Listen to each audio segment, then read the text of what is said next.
This podcast is recorded on the traditional and unceded territories of the Musqueam, Squamish, Tsleil-Waututh, and Coquitlam peoples. Hello, Politicos listener. Just a rare note from Jesse Woodward, your program editor. I had the opportunity to fill in for Ian on this episode from my home studio, complete with quality mic and mixer. But unfortunately, despite my own best efforts, I had some unforeseen technical issues with Squadcast, so the sound quality on my side of the conversation is not ideal. That said, it was fun to be on the mic for once and to edit out most of my own ums and ahs.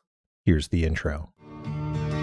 British Columbia, I've seen your mountains high, seen your pretty rainbows and your blue crystal skies, watched your winding rivers as they flow around the bend. To me you're not a stranger, you'll always be a friend.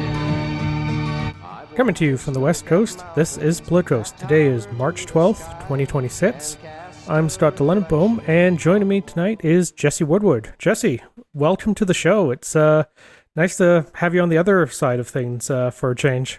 Yeah, usually I'm lurking in the background, editing out most of the ums and ahs and long gaps in between thoughts. Which I'm sure our listeners appreciate, particularly on those very long and tiring weeks where Thursday night can be a bit of an effort to get the podcast out. Yeah, I think both you, myself, and Ian are all at that age where we're just perennially increasingly tired, especially in the evenings. Yeah.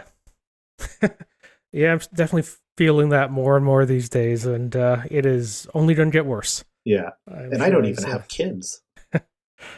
Yeah, right now Ian's the only one of those, but that may not stay that way forever. Yeah, who knows? We'll see. So besides editing the podcast, tell us a little bit about yourself. What do you do when you're not taking out the ums and the ahs? Yeah, well, you might, regular listeners will hear the end credits that note that I work at CHLY 101.7 FM, which is a non-profit campus community radio station located in Nanaimo, connected with Vancouver Island University, but located actually off campus in the downtown of Nanaimo.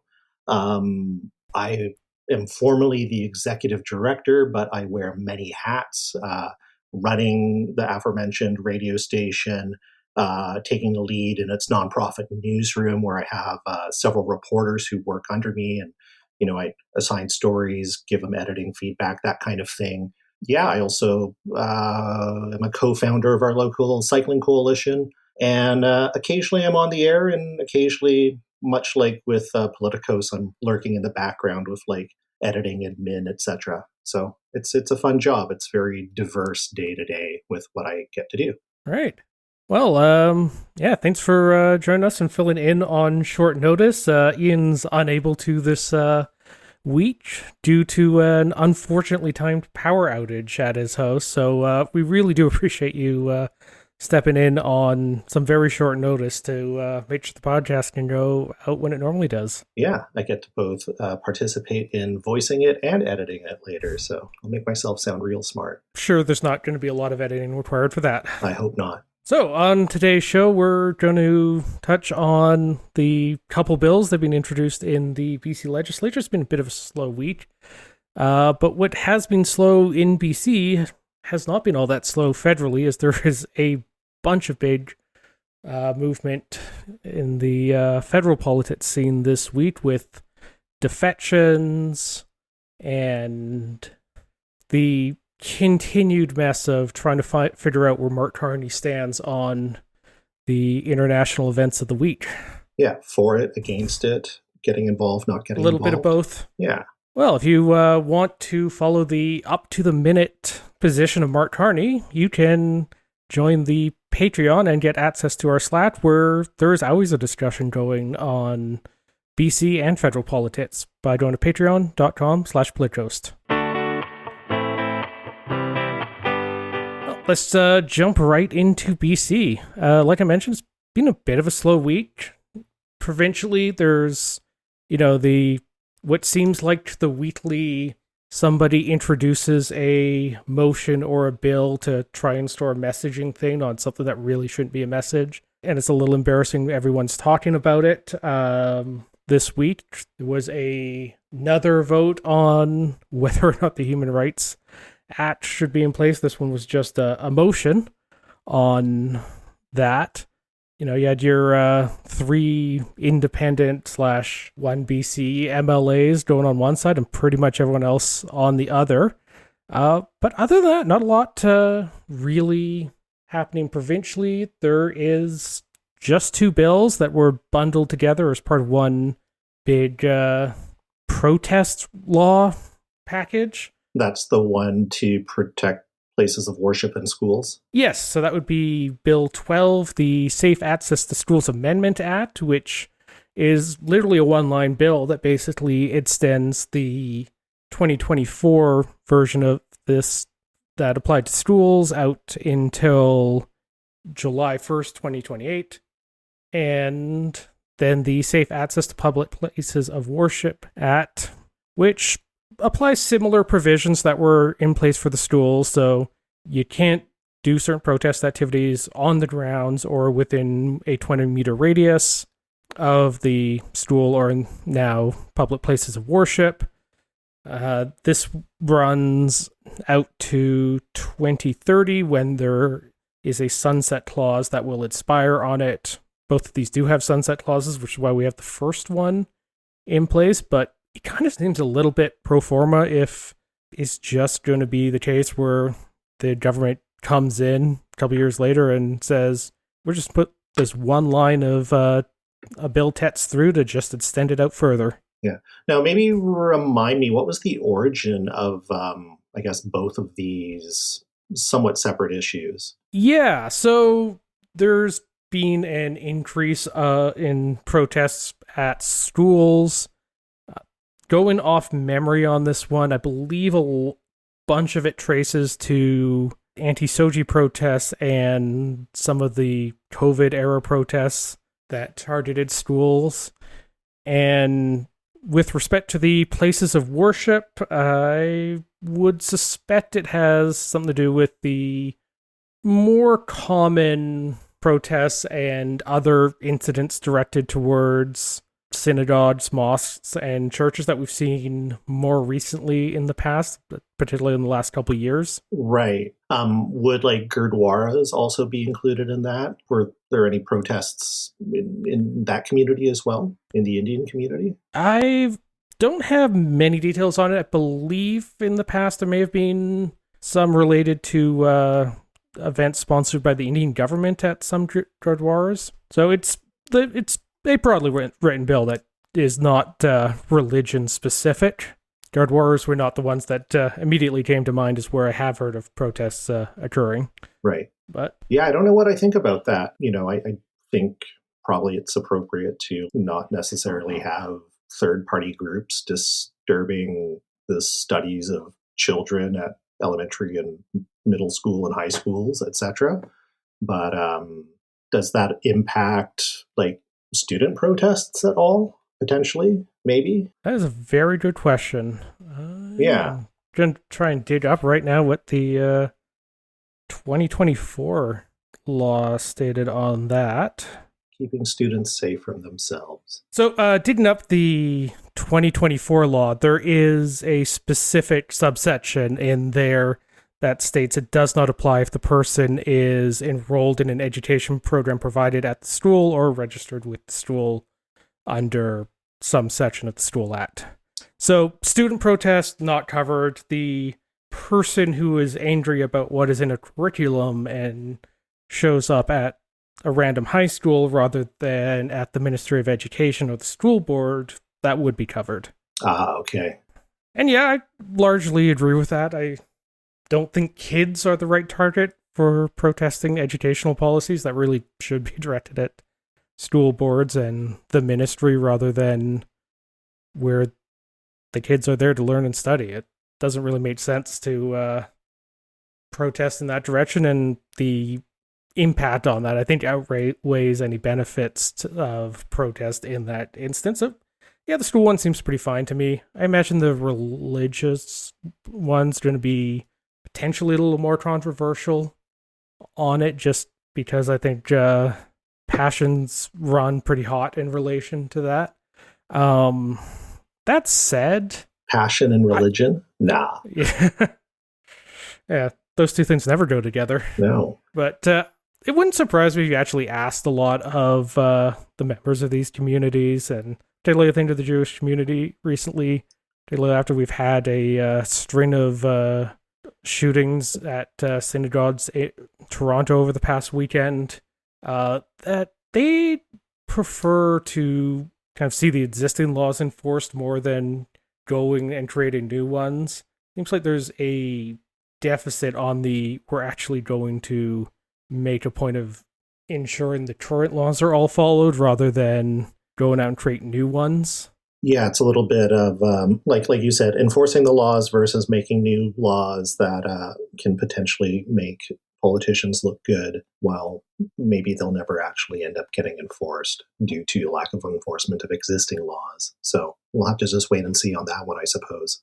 Indeed, and I think a bit of this comes down to the Canadian policing culture, which puts a lot of emphasis on keeping the peace, perhaps more than on direct law enforcement. And there are some benefits to that, but I think we've also seen some communities have felt somewhat abandoned as a result of the more keep the peace rather than enforce the law attitude that we've seen from the Toronto Police Service and others. Mm-hmm. And of course, I'm sure if Ian was here, he would have a few points on this to discuss, given his work with the BC Humanist Association. We'll throw a link up in the show notes to a piece he has written for their website, criticizing the approach the government has taken on this.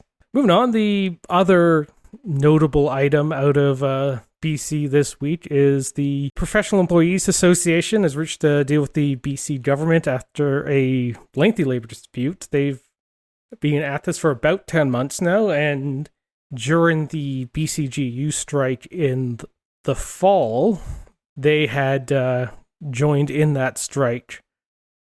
But now they've announced a tentative deal for a 3% wage increase for each of the years of the 4-year deal, plus some additional provisions related to employment security, enhanced health benefits, and improvements to overtime.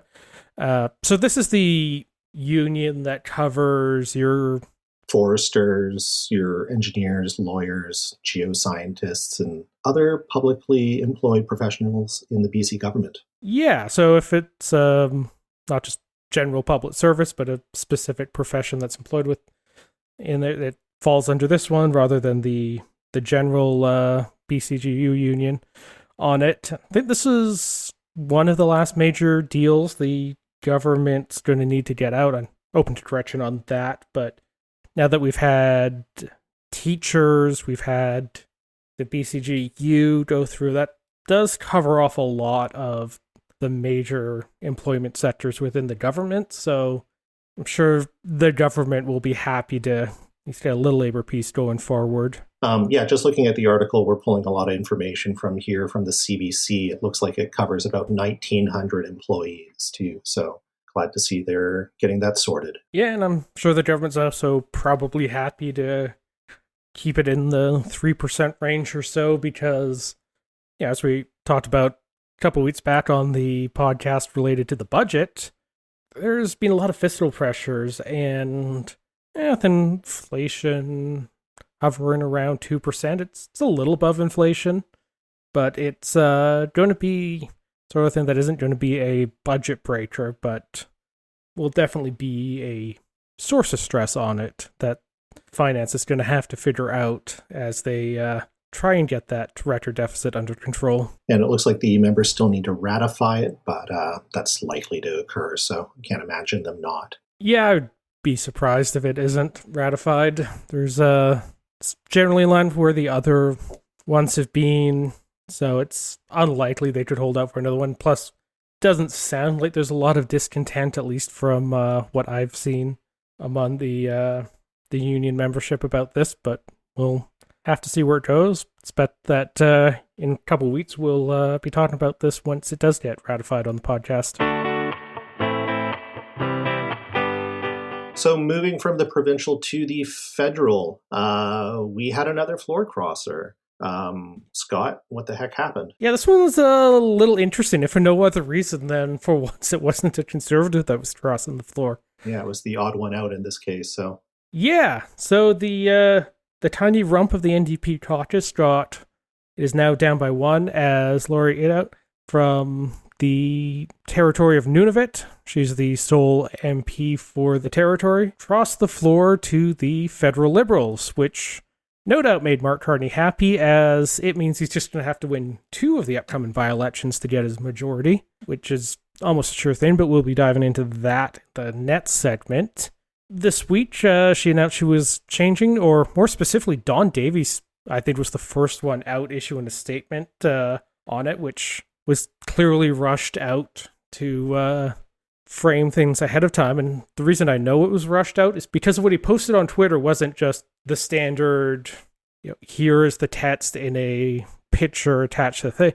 It was a screenshot from his phone where he had typed it up, and you can see that his phone's at 25% battery life, and he's 2 minutes, 16 seconds into a call, no doubt with someone else in the party, about this specific issue, which, maybe not the most professional way to roll this out, but it did get everyone's attention. He did get to be the first one out with it. Yeah, and I mean, being ahead of the game when it comes to a floor crosser is, did the Conservatives manage that? I don't think they did, right? No, I don't think so.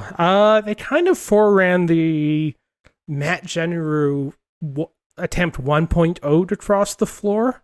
That one they did manage to get out ahead and kind of push him into not actually run across the floor, going to step back and not run again, and my family's moved to Victoria, all that, before much more recently announcing he was actually going to cross the floor. But that's the only example I can think of there.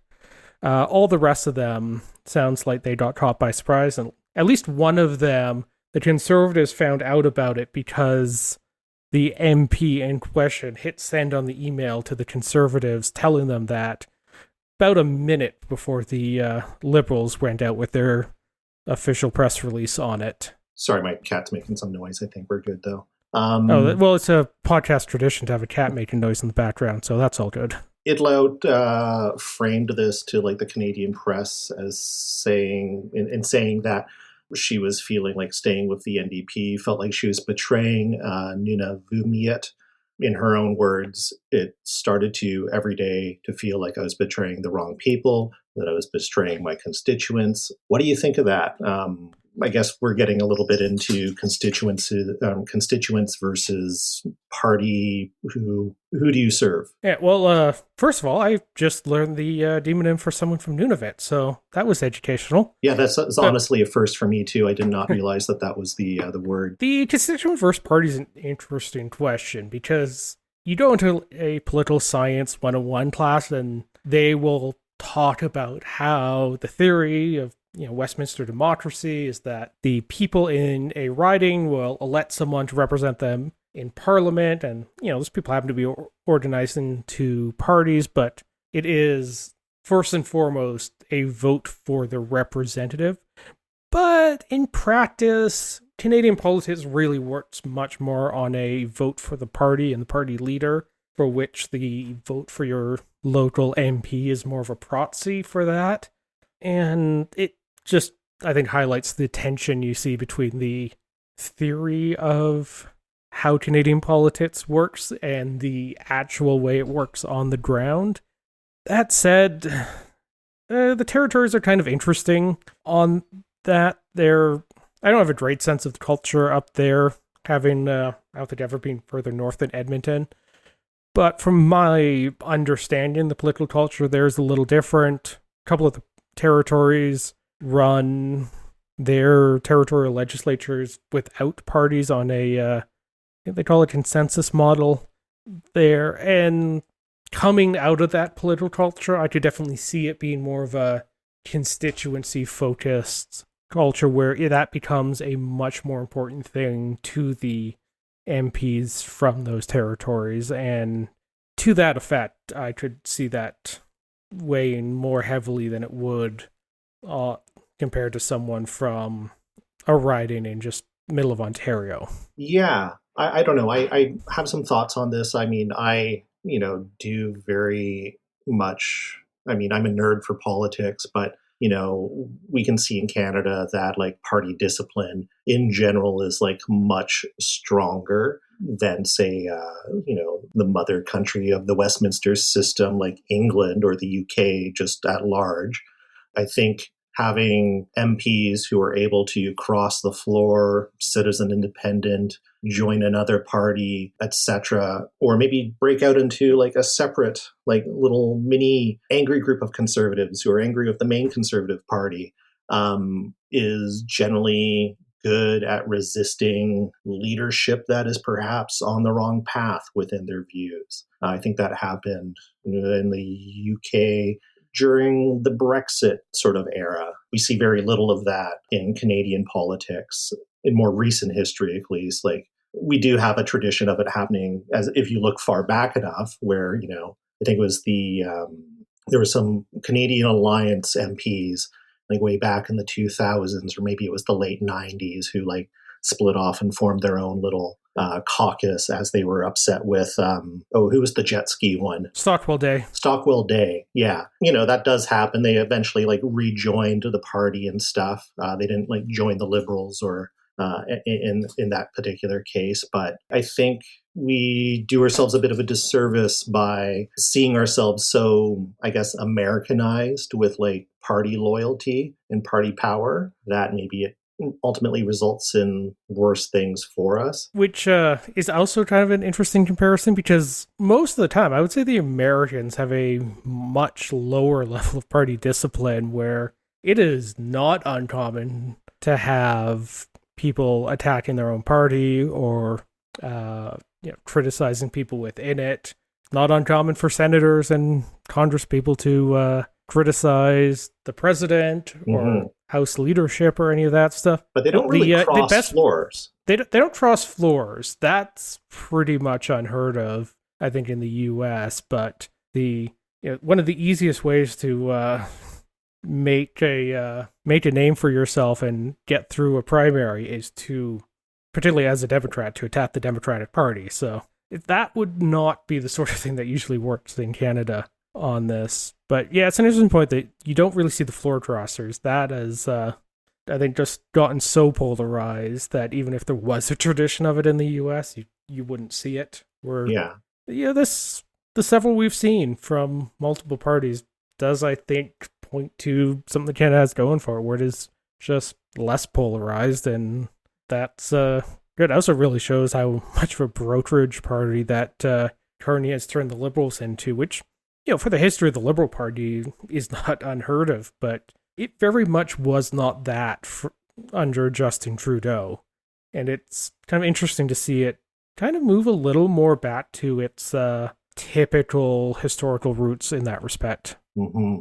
One thing I thought was a little bit interesting is there's a bit of a contrast, or at least, do as I say, not what I do, situation with the Conservatives and their floor crossers. Thinking back like several years with the Conservatives, of Andrew Scheer, like he touted the courage of the floor crossers coming over from the Liberals. And meanwhile, you have like the NDP with Idle out here, not being exactly happy with her, basically stating their disappointment and probably the disappointment of her voters. But like, they have like their policy of not accepting floor crossers, but having, like, compared to any other party, probably like the most party discipline. And then you have the Conservatives, who tend to have, in contrast, the least party discipline, but they have the highest degree of bitter vitriol to throw at their own floor crossers who like leave their party to go to the Liberals. It's funny, some of these dynamics in politics that are at play here. It is. I do think it's easy for the NDP to have a firm line on this, because nobody is ever leaving one of the other parties for the NDP. Best case they can ever hope for is that another Green other than Elizabeth May decides the NDP is for them, but no Liberal or Conservative is jumping ship to the NDP.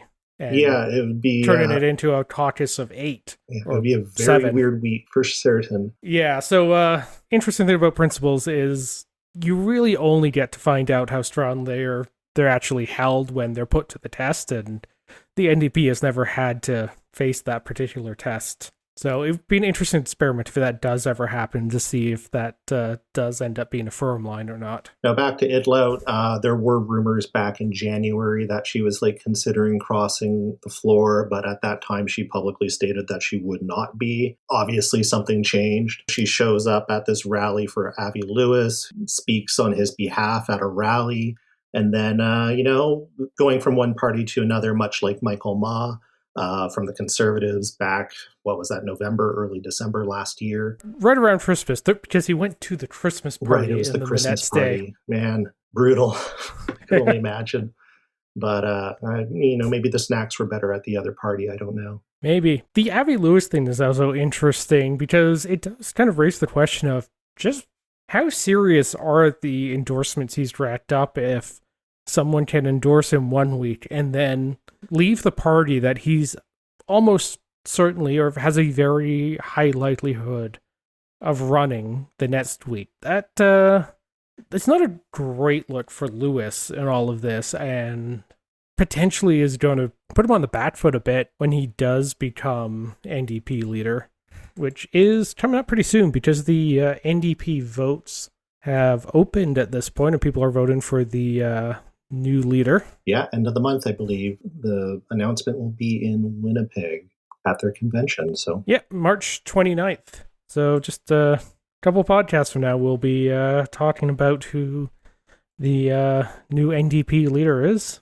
And he may also have another problem in the shrinking caucus, because there have been rumors going around for a while and some signals that one of the other few remaining MPs in the party is going to be leaving to run provincially with Quebec Solidaire. That would be the lone Quebec MP for the NDP, Alexandre Boulerice.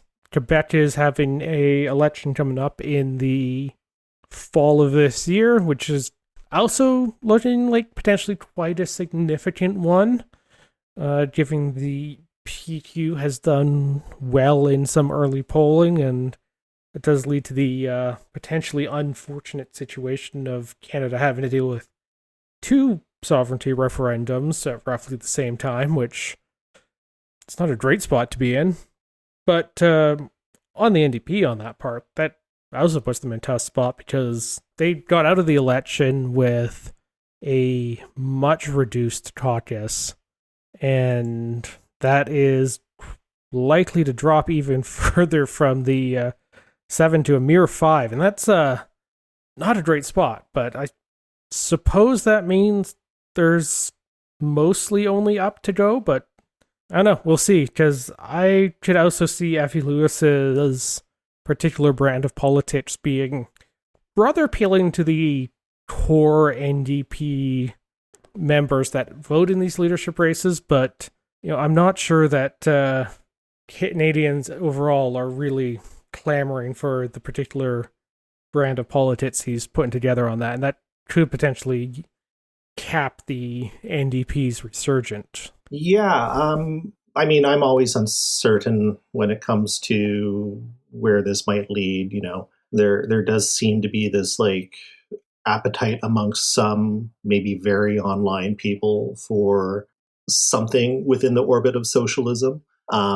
But maybe they're just louder online, not necessarily representative of a broad slice of people in Canada. Who knows? One thing I wanted to note with Boulerice potentially jumping to Quebec Solidaire is he's not exactly jumping from a party. It's kind of like jumping out of the frying pan and into the fire. Quebec Solidaire isn't necessarily doing great in Quebec either, but maybe he sees that as something he could turn around more than the federal NDP. Potentially. It's his riding federally is also a very left-leaning riding. Mm-hmm. So if he's looking to represent the same area provincially, it could be one of the spots where even if Quebec Solidaire is not doing great, they have a decent chance of picking up that seat at least. And just pulling up the 338. What is the...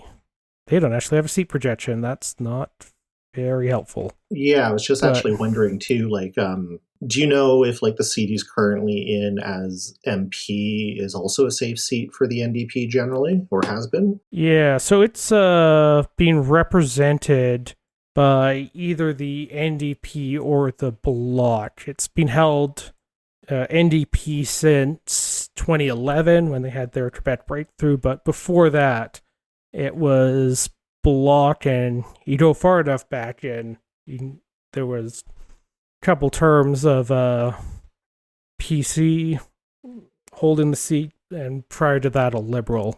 So I wouldn't say it's a safe NDP seat, but if the NDP is looking for a foothold in Quebec, or keeping their beachhead in Quebec, that's probably their best bet, is this particular seat of Rosemont-le-Petit-Patrie, which is a Montreal area electoral district.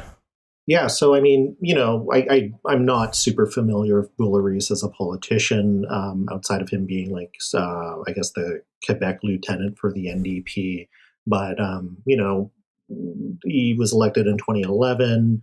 He's been an opposition NDP MP for all those years. Maybe it's just time to shift gears and do something different, and maybe leading Quebec Solidaire is, co-leading Quebec Solidaire, because they have a funny leadership system. It's maybe just right up his alley. Perhaps. We'll have to see, but if he does leave, that'll be another by-election that'll be called, in addition to the 3 that were just announced this week. So the ridings of University Rosedale, formerly held by Christopher Freeland, Scarborough Southwest, Bill Blair's old riding, and the judicially vacated riding of Terrebonne in Quebec, where after nearly a year since the election, the mistakes Elections Canada worker made where they sent mailing ballots with the wrong postal code printed on them. He accidentally put his own postal code rather than the Elections Canada office, and it came down to 1 vote, and then someone turned up saying their mail-in ballot was returned to them, and they would have voted for the person that lost by a single vote. 10-ish months later, the court finally got around to vacating the result of that and making it so the seat is empty and going to a by-election. Imagine being that guy. Yeah. Whoops. Believe it, yeah. Yeah, that's a whoopsie. That's going to be a tough one to live down, having made that mistake. But, yeah, it's not, I don't think it's great for democracy and the functioning of the institutions if it takes that long to get it vacated or get to a decision either way. Like I obviously would have been fine with Court going one way or the other on that. See the arguments either way, but it really feels like it should have been the thing that was hammered out in May, maybe June at the absolute latest for the April 2025 election, where this one just went on really too long. But the end result of it is we got 3 by-elections coming up. As previously mentioned, Carney, now that he has yet another floor crosser, just needs to pick up 2 seats in order to get his majority. Picks up 3. That means he wouldn't have to rely on the speaker, which I'm sure would be a relief to him.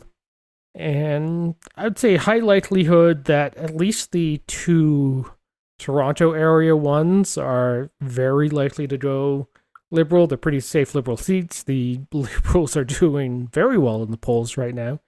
And it's only that Quebec one that's, I think, up in the air in terms of actual results, because it really came down to a nail-biter of a photo finish on the general election results there. And potentially, it's an easy way for residents of that riding to express discontent with the government, if there's any of that, or just that they might not want to see Carney with a majority. But the other interesting twist on this is that because there are multiple ridings going at the same time, the spending cap reflects the combined set of ridings on there at the party level, which means potentially you could see the parties that are running in all three try and dump resources into Terrebonne, where the main opposition is the Bloc Québécois only running in one riding, which means you could get some kind of interesting dynamics as everyone's trying to play in that one, and the two Toronto ones are largely ignored. Yeah, just a bit of an interesting note about Terrebonne, which was recreated from Terrebonne, Planville, and Montcalm, was that prior to, I guess, Natalie Sinclair Desgainay being defeated by Tatiana Auguste, that Michel Boudriaz, who held that riding from 2015 to 2021, was briefly part of the group that separated out from the Bloc Québécois. Just an interesting factoid. He was part of that groupe parlementaire québécois, which was... Oh yeah, I'd forgotten about that bit. Yeah. Yeah, it just does show you every now and then you do get a faction that'll break off and cause them interesting party drama. Yeah. So, now, honestly, it'd be nice if we saw that more often. Yeah, and now also Terrebonne is in Quebec City too, where I think, what was it, earlier this year or was it late last year, where Carney had a bit of a blunder with the plains of Montcalm and General Wolfe and all that. Yeah. Some sort of remark that he I believe made. It was that, this year.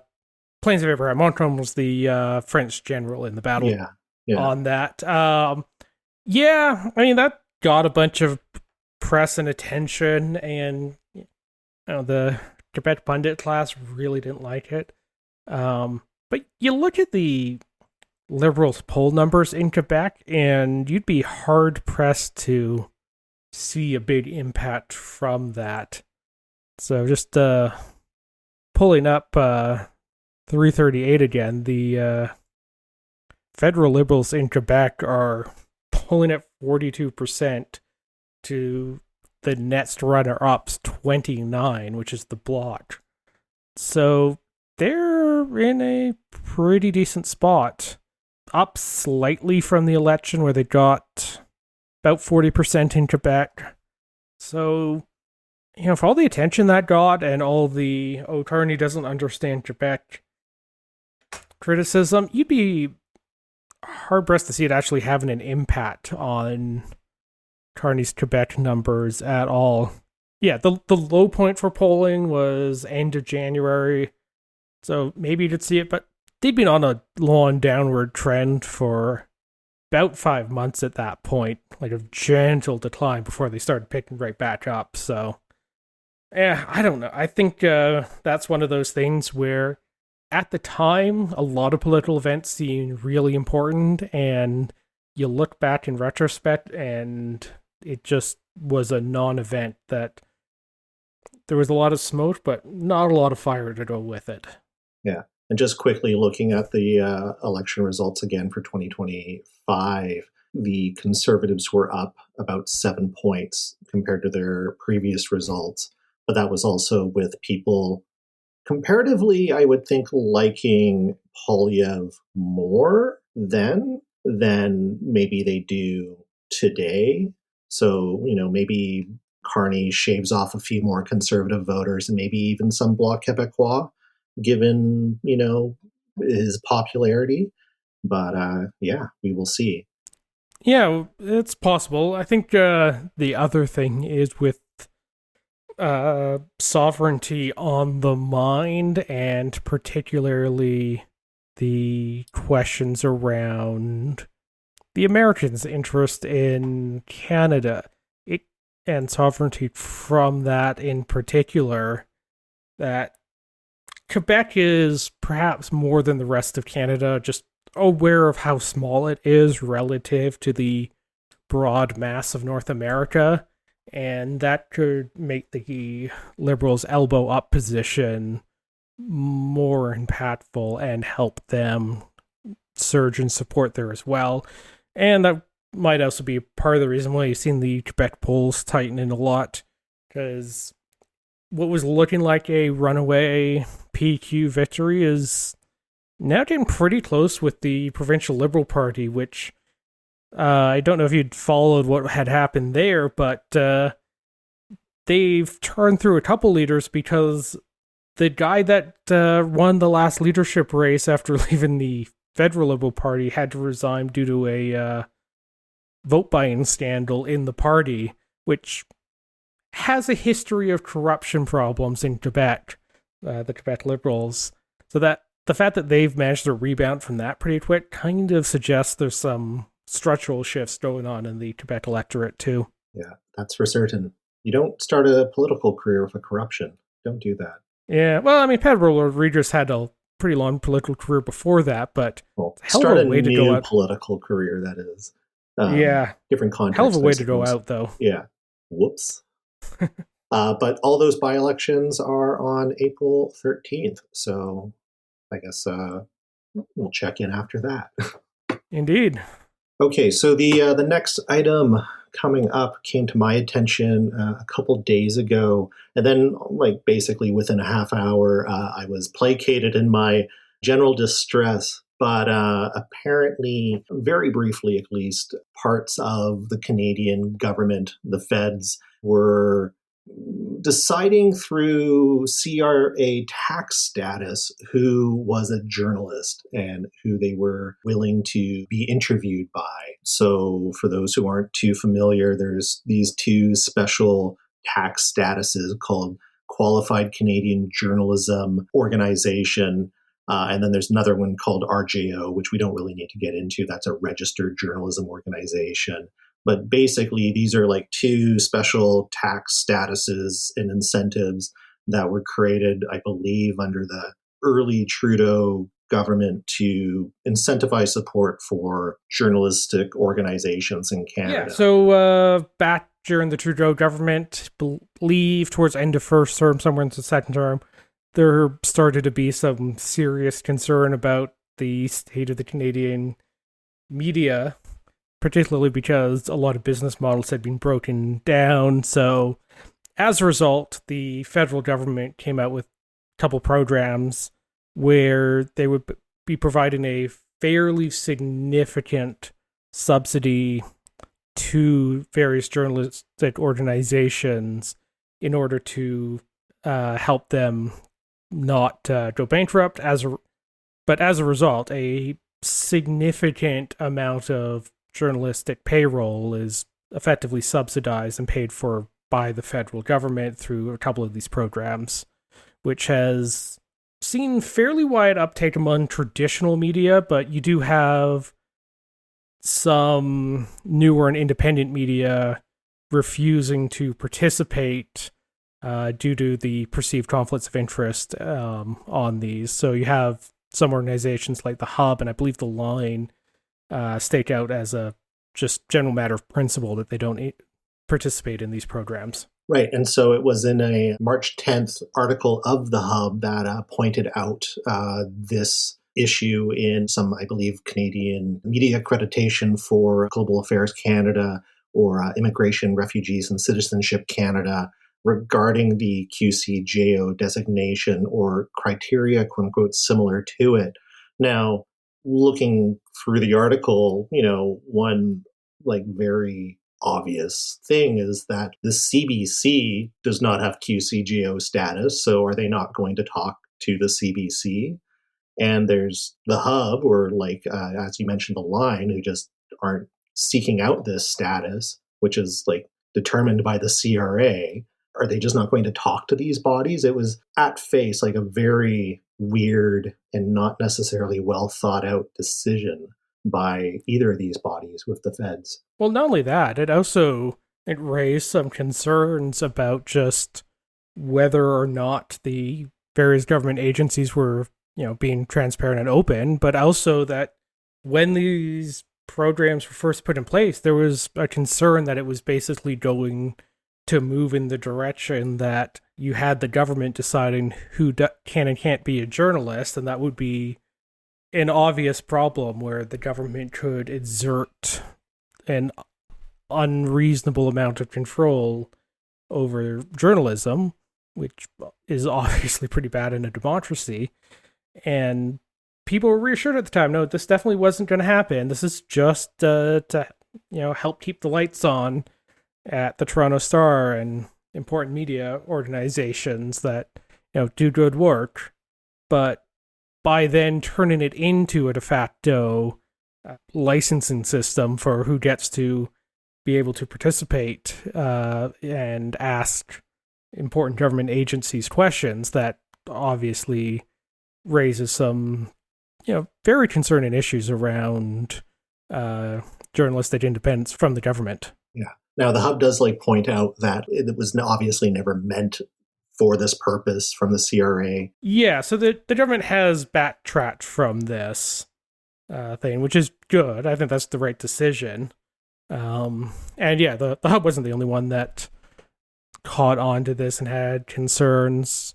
The Orchard by Jeremy Apple ran into these same issues when trying to reach out to the government for comment on an issue. But it's good to see the government backtrack, but I think as long as you do have this impulse to try and take the path of least resistance when it comes to media accreditation and just go with, well, somebody's already figured something out, so we can just piggyback off that, which is, I'm guessing, probably what happened here.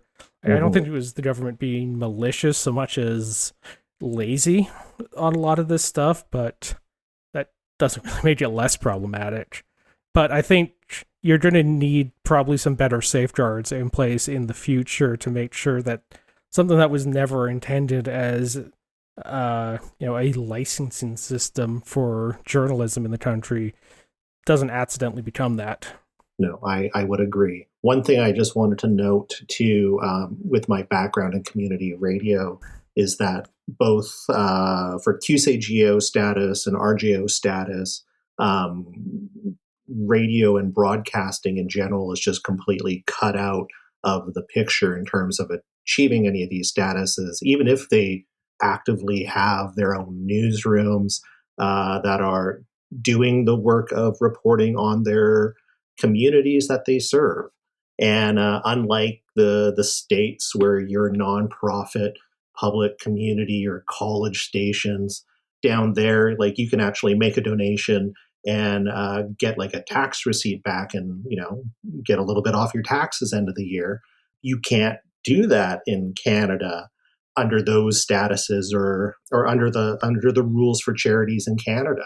And at one time, community stations could be charitable, but there was some sort of weird decision in the late 80s, early 90s that tightened up what charitable status was in Canada, basically cutting out any future campus or community radio station in the future. And I think it's a bit of especially in this world we have today where newsrooms, both for-profit and non-profit, are struggling to report on local stories.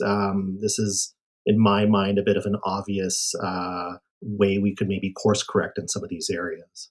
Yeah, I believe there's a subscription tax credit. I think I've claimed that on my taxes in previous years.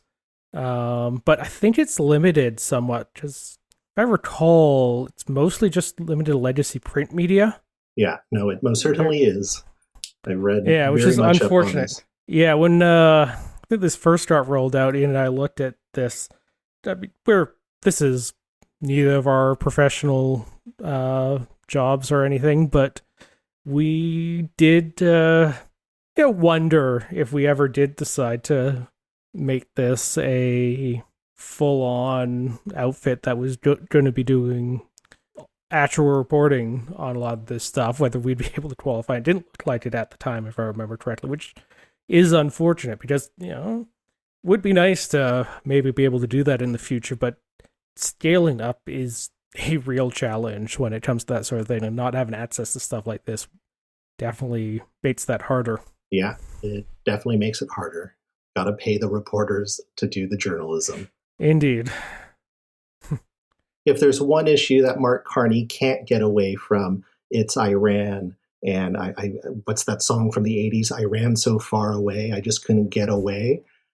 He just can't get away from this issue, unfortunately, with some of the small blunders he's made in his stance on Iran. Indeed. We talked about this last week and the various positions he's taken. This week in the House, he kind of landed, I guess, somewhere in the middle of the two that he had taken last week, of saying that Canada's stance is clear. Canada supports the necessity to prevent Iran's nuclear program and support of terrorism, but it is not participating in the United States and Israeli offensive and never will participate in it.